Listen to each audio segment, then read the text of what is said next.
un sermón sobre Apocalipsis capítulo 2, versos 12 hasta el 17. Y aquí se está hablando del compromiso con el error. Hay muchas personas que no se oponen a Dios directamente, pero son personas tan débiles y cobardes que se comprometen con el error e indirectamente esta clase de personas luchan contra Dios. Hay un ejemplo que nos presenta la Sagrada Escritura, el caso de Balaam. Balaam no aceptó oponerse directamente a Dios, pero, óigase bien, indirectamente ayudó a los enemigos de Israel por enseñarles cómo lograr que Israel se comprometiera con el error. Si usted quiere tener el trasfondo histórico de la situación de Balaam, yo le recomiendo que lea en Números los capítulos 22 hasta el 24. Voy a hacer una corrección, hacer un resumen del conflicto entre Balac e Israel. Por favor, usted lea Números capítulos 22, 23 y 24. Es una tarea para sus hogares. Pero hermanos, allí también en el capítulo 25 se está hablando de la doctrina de Balaam. Y vamos a leer una porción que se presenta en el libro de Números, este capítulo 25, específicamente en los versos 1 hasta el 5. Allí describe un caso patético, un caso completamente claro, donde se dio un compromiso que llevó a una situación dura. Dice en los versos 1 hasta el 5 de Números 25: moraba Israel en Sitín, y el pueblo empezó a fornicar con las hijas de Moab, las cuales invitaban al pueblo a los sacrificios de sus dioses. Y el pueblo comió y se inclinó a sus dioses. Así acudió el pueblo a Baal Peor, y el furor de Jehová se encendió contra Israel.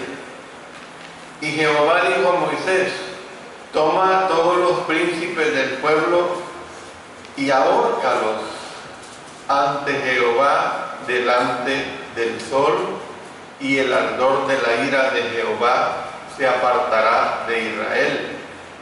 Entonces Moisés dijo a los jueces de Israel: matad cada uno a aquellos de los vuestros que se han juntado con Baal Peor. Y más adelante, capítulo 31, el verso 16, también nos complementa esta situación.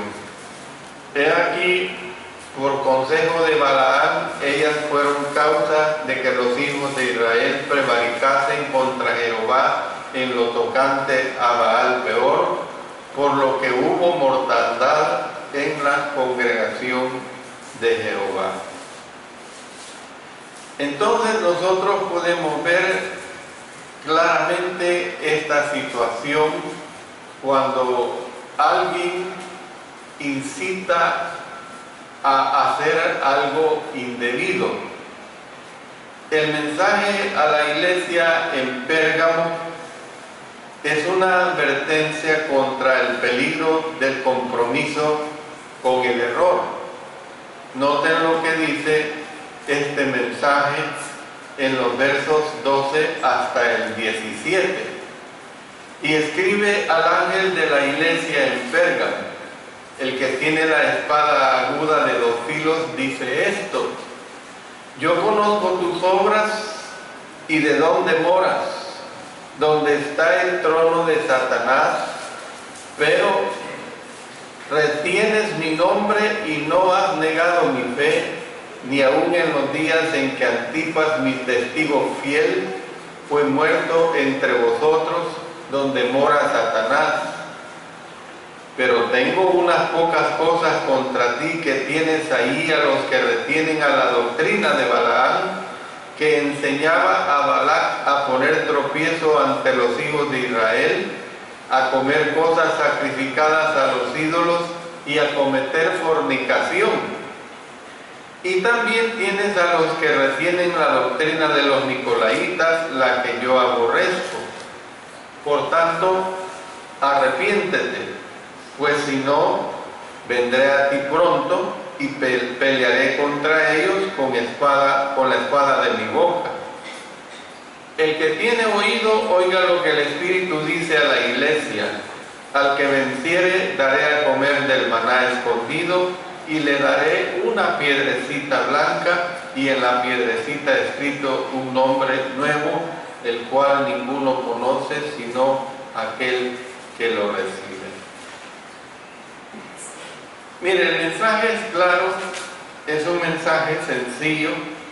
Voy a considerar 3 aspectos muy importantes en relación a esta situación.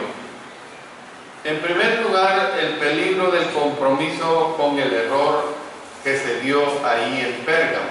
Ellos se comprometieron con el error. Pérgamo era un centro preeminente de la adoración hacia el emperador romano. Imagínense que aquí ya hemos leído, dice, donde está el trono de Satanás. Y era porque precisamente adoraban al emperador romano. No tenían que negar a Cristo completamente, sino solamente comprometerse con el error del culto al emperador mediante una confesión que la tenían que hacer anualmente. Y esa confesión anual que tenían que hacer era que César es Señor. Esa era la confesión que tenían que hacer. Y el problema era que algunos maestros cristianos en Pérgamo enseñaban que este compromiso era necesario e inofensivo. ¿Ve? Era un compromiso necesario, era un compromiso inofensivo. Ustedes pueden hacer esta confesión anual: César es el Señor. ¿Ve? Y ahí estaba el problema del compromiso. Bueno, en segundo aspecto, nosotros podemos ver claramente que el compromiso con el error es destructivo. Miren, en ese verso 16 lo dice claramente: por tanto, arrepiéntete, pues si no, vendré a ti pronto y pelearé contra ellos con la espada de mi boca. Satanás reconoce que es improbable que renunciemos a Dios directamente. Satanás es astuto, hermano. Satanás se da cuenta. Él sabe, si ahorita a usted, cualquiera de ustedes le hiciera esa pregunta, me refiero a cristianos, a cristianas, y yo le hiciera la pregunta: mire, hermano, ¿va a renunciar usted al Señor? Mire, hermana, ¿va a renunciar usted al Señor? Y usted me va a decir que no. Y hermano, Satanás sabe bien sobre esa situación. Satanás reconoce que es improbable que renunciemos a Dios directamente. Y por lo tanto, Satanás trata de dividir el qué, hermanos. Satanás trata de dividir nuestra devoción a Cristo Jesús. Trata de dividir nuestra entrega a Cristo Jesús para que seamos condenados por nuestro compromiso con el error. ¿Ve? Él nos trata de dividir así, de esa manera. Yo voy a mencionar algunos ejemplos bíblicos que fueron reales, que se dio en los tiempos tanto antiguos testamentarios como en los tiempos ya de la iglesia misma. Tenemos el caso de Eva. Eva perdió el paraíso, ¿por qué, hermano? Por comprometerse con la mentira, con el diablo. Dice en los versos 1 al 6 del capítulo 3, que la serpiente era astuta más que todos los animales del campo que Jehová Dios había hecho, la cual dijo a la mujer: ¿con que Dios os ha dicho, no comáis de todo árbol del huerto? Y la mujer respondió a la serpiente: del fruto de los árboles del huerto podemos comer, pero del fruto del árbol que está en medio del huerto, dijo Dios, no comeréis de él, ni le tocaréis, para que no muráis. Entonces la serpiente dijo a la mujer: no moriréis, sino sabe Dios que el día que comáis de él, serán abiertos vuestros ojos y seréis como Dios, sabiendo el bien y el mal. Imagínense la astucia, le dice: seréis como Dios. Imagínense a usted que se le diga, que se le dé esa declaración, ¿no, hermano Alexander? Si usted va a ser como Dios, no crea eso. Usted va a ser como, es como decir casi igual a Dios. Y vio la mujer que el árbol era bueno para comer y que era agradable a los ojos y era codiciable para alcanzar la sabiduría, y tomó de su fruto y comió y dio también a su marido, el cual comió así como ella. Eva perdió el paraíso por comprometerse con la mentira del diablo. Bueno, y tenemos el caso de Moisés. Moisés perdió el derecho de entrar a la tierra prometida también por una desobediencia que él hizo. Estoy diciendo yo que perdió la bendición de su salvación, no, pero no tuvo esa bendición de ver esa tierra prometida que tanto anhelaba. Dice en Números, en el capítulo 20, en los versos 8 en adelante, dice ahí: toma la vara y reúne la congregación, tú y Aarón, tu hermano, y hablad a la peña. Noten, pónganle cuidado, hablad a la peña a vista de ellos, y ella dará su agua, y les sacarás agua de la peña, y darás de beber a la congregación y a sus bestias. Entonces Moisés tomó la vara delante de Jehová como él le mandó. Y reunieron Moisés y Aarón a la congregación delante de la peña y les dijo: oíd ahora, rebeldes, ¿os hemos de hacer salir agua de esta peña? Entonces alzó Moisés su mano y golpeó la peña con su vara 2 veces, y salieron muchas aguas, y bebió la congregación y sus bestias.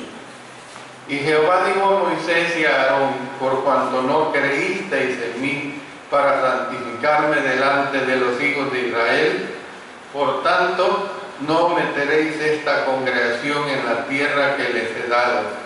Estas son las aguas de la rencilla por las cuales contendieron los hijos de Israel con Jehová, y él se santificó en ellos. Moisés perdió el derecho de entrar a esa tierra prometida precisamente porque no obedeció a Dios hablándole a la peña, sino que la golpeó. Tenemos el caso también de Saúl. Saúl fue rechazado como rey de Israel. Miren en primer libro de Samuel, en el capítulo 15, ahí se presenta esta declaración en los versos 3 en adelante. Primero libro de Samuel 15:3 en adelante. Ve pues y hiere a Amalec y destruye todo lo que tiene y no te apiades de él. Mata a hombres, mujeres, niños y aún los de pecho, vacas, ovejas, camellos y asnos. Saúl pues convocó al pueblo y les pasó revista en Telaín 200,000 de a pie y 10,000 hombres de Judá. Y viniendo Saúl a la ciudad de Amalec, puso emboscada en el valle. Y dijo Saúl a los ceneos: idos, apartaos y salid de entre los de Amalec, para que no os destruya juntamente con ellos, porque vosotros mostrasteis misericordia a todos los hijos de Israel cuando subían de Egipto, y se apartaron los ceneos de entre los hijos de Amalec. Y Saúl derrotó a los amalecitas desde Ávila hasta llegar a Chur, que está al oriente de Egipto, y tomó vivo a Agar, rey de Amalec, pero a todo el pueblo mató a filo de espada. Y Saúl y el pueblo perdonaron a Agar y a lo mejor de las ovejas y del ganado mayor, de los animales engordados, de los carneros y de todo lo bueno, y no lo quisieron destruir, mas todo lo que era vil y despreciable destruyeron.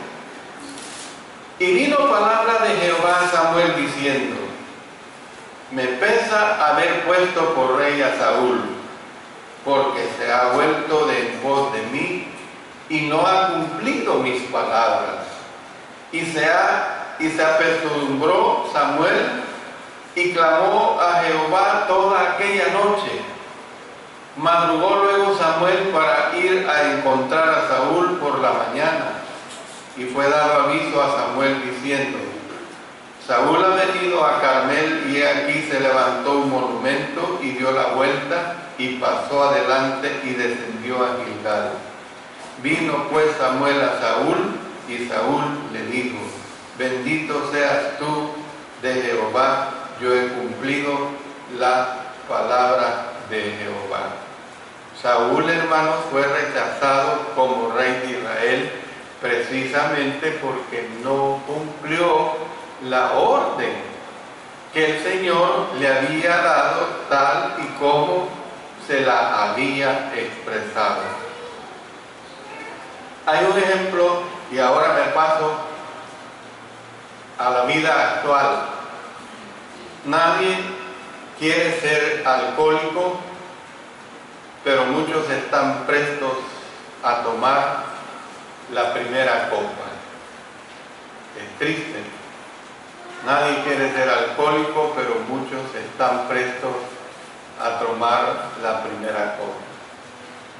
Yo voy a decir algo, si mi mamá estuviera viva no lo dijera, pero yo sé que lo voy a decir en el sentido de una ilustración, que sé que eso sucedió cuando yo era un adolescente y cuando mi madre no le temía a Dios, como gracias a Dios en su ancianidad le obedeció al Señor. Mi madre tenía un grave error. Nosotros fuimos 4 varones de padre y madre, y yo fui el último. Y ella, en los días de las Navidades, el día de Navidad, nos decía que ahora les doy permiso para que se tomen 1 o 2 cervezas. Y hermanos, un joven de 14 años y mis demás hermanos, el que me sigue 17, el otro 20, el otro 22, el mayor. ¿Ustedes creen que uno se va a conformar con 1 o 2 cervezas?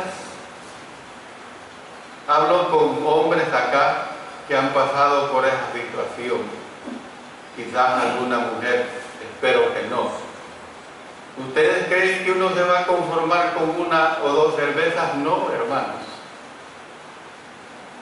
La primera es la segunda es la tercera, y hasta llegar a 10, 12 o más cervezas, o tragos, o licor, lo que sea. Es lo mismo aquel que empieza con la droga, y dicen que la marihuana es una de las más sencillas drogas. Empieza con un cigarrito, pero después empieza a buscar más y más y más. El drogo se llega a dañar tanto su cuerpo que busca en los depósitos de los papeles de un servicio sanitario, en su locura que ya tiene, busca la droga. Hermanos, nadie quiere ser alcohólico, pero muchos están prestos a tomar la primera copa. Y sigo con los cristianos, hermanos. Cristianos que aceptaron el instrumento de música, no pensaban alejarse completamente de la Biblia. Pero tal sucedió en aquellos tiempos que nosotros no tenemos arte ni parte, pero que fue una realidad en los Estados Unidos, que hace ya más de un siglo dio como resultado para los discípulos de Cristo, o sea, lo que se conoce como la iglesia cristiana, y que dejó de ser la iglesia, que se desviaron, porque pensaron, no, cantemos uno o dos cantos con instrumentos musicales y punto. Y ahí vino la degeneración, ahí se empezó a degenerar. Pocos cristianos que faltan a alguna reunión no piensan renunciar a Cristo. No, hombre, si solo hoy, domingo 13 de julio del año 2014, voy a faltar. Pero luego el otro domingo es 20 de julio y tampoco viene. Y luego el otro domingo es 27 de julio y tampoco vinieron. Yo espero que los hermanos y hermanas ausentes de este día no se den en ellos esto que estoy diciendo. Pero muchos cristianos, muchas cristianas que empezaron a faltar un primer domingo, así empezaron con uno, al grado de que les encantó. Mire, hoy este día, espero que no sea el caso de aquí de esta congregación, lo dudo mucho. Hoy es la final del fútbol de la Copa Mundial. Y yo les aseguro, hermano, yo les aseguro, nadie me lo ha dicho, pero yo les aseguro que hay cristianos que han dejado de congregarse por quedarse viendo esa final del equipo de fútbol. Así han empezado, hermano, así han empezado. Bueno, sigo también con los cristianos, jóvenes cristianos que se casan con mujeres inconversas, jóvenes cristianas que se casan con varones inconversos. Dicen que no piensan alejarse del Señor, y dele una mirada solo a la congregación de Quesaltepec, que no se salga de aquí, de esta congregación. Y usted que ya tiene sus años, usted sabe, hermano adulto, con años de estar en la iglesia, hermana adulta, de estar con años en la iglesia, de ese cúmulo de jóvenes, señoritas y varones, pero más señoritas, que buscaron a un hombre que no es cristiano, a una mujer que no es cristiana, y cuéntenme qué es lo que ha pasado. Completamente dejaron el primer amor. El compromiso que hicieron resultó precisamente en esa frialdad espiritual. Y en tercer lugar, quiero decirle que en vez de comprometerse con el error, la iglesia debe purgarse espiritualmente, hermanos. Es muy duro esta situación. Es muy dura esta situación. ¿Qué es para usted un purgante? Los que ya pasamos de los 60 años y los que somos ya un poco de antaño, los purgantes eran horribles. Hoy ya no se acostumbra por el modernismo y que la ciencia, gracias a Dios, en ese aspecto bueno, ha evolucionado. Pero los purgantes que nos daban cuando éramos niños eran horribles.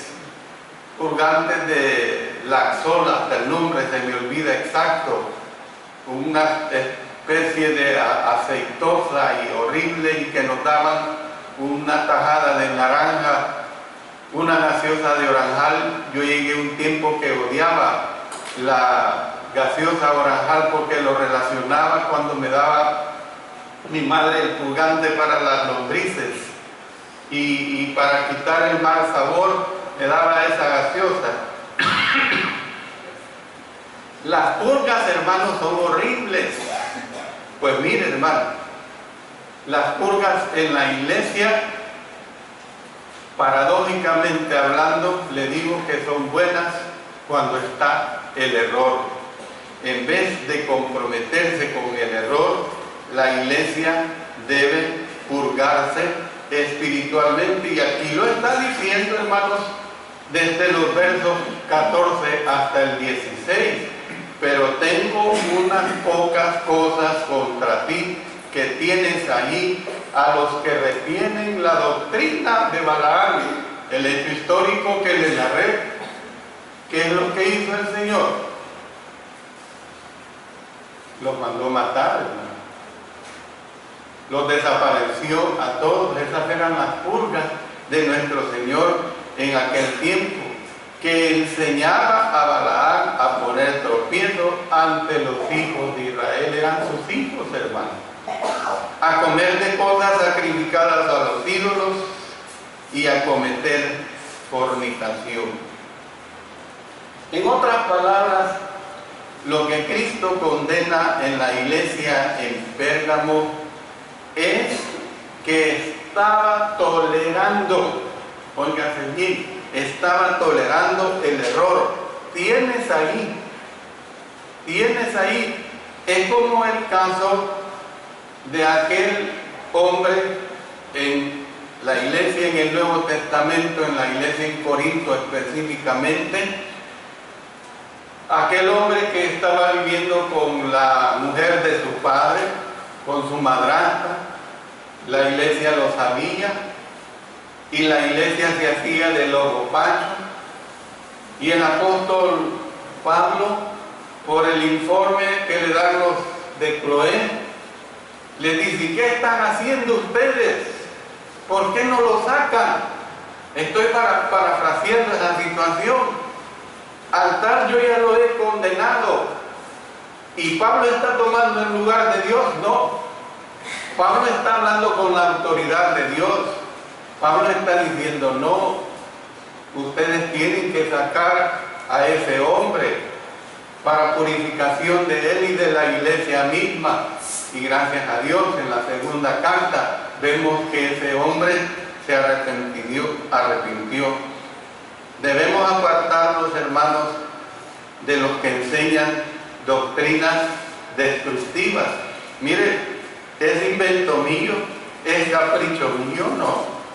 Aquí en Romanos, en el capítulo 16, en los versos 17 y 18 dice: mas os ruego, hermanos, que os fijéis en los que causan divisiones y tropiezos en contra de la doctrina que vosotros habéis aprendido, y que os apartéis de ellos, porque tales personas no sirven a nuestro Señor Jesucristo, sino a sus propios vientres, y con suaves palabras y lisonjas engañan los corazones de los ingenuos.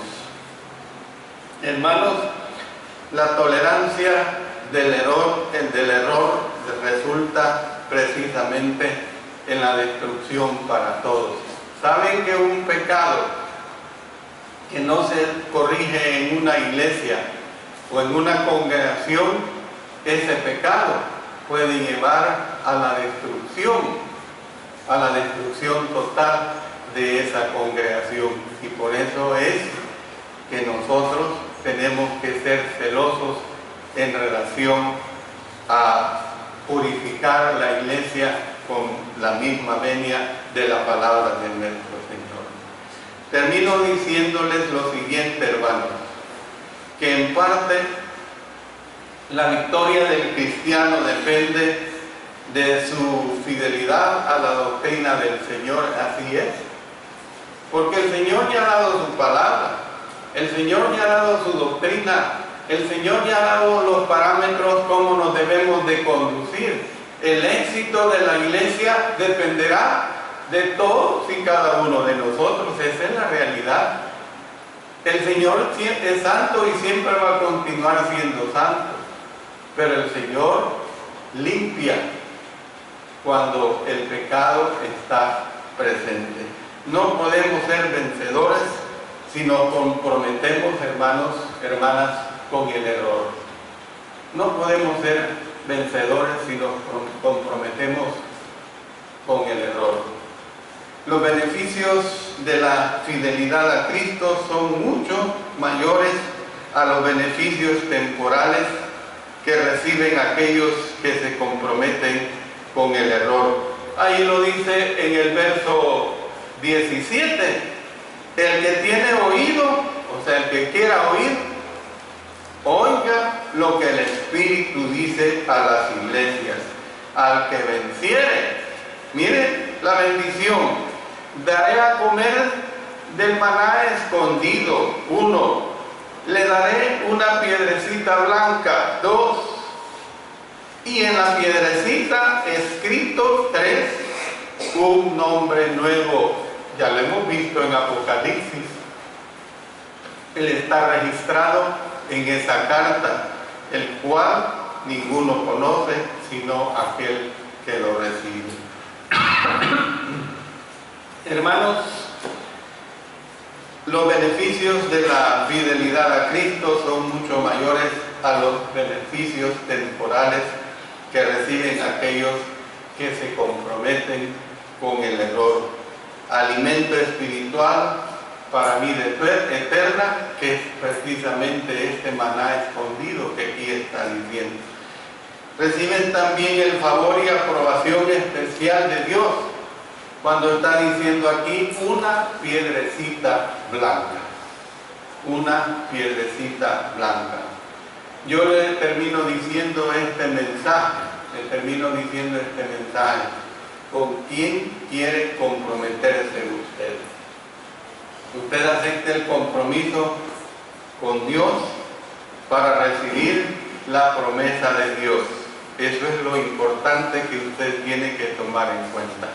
Si usted está consciente de esta situación, hermanos, usted va a luchar por mantenerse en la condición de nunca agarrar compromiso con el error.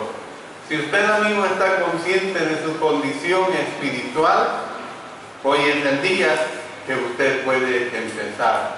Hoy, como dice la misma Escritura, es el día de salvación. Pongámonos en pie, cantemos un himno de invitación y mientras cantamos, si alguien quiere obedecer, nosotros esperamos en Cristo Jesús.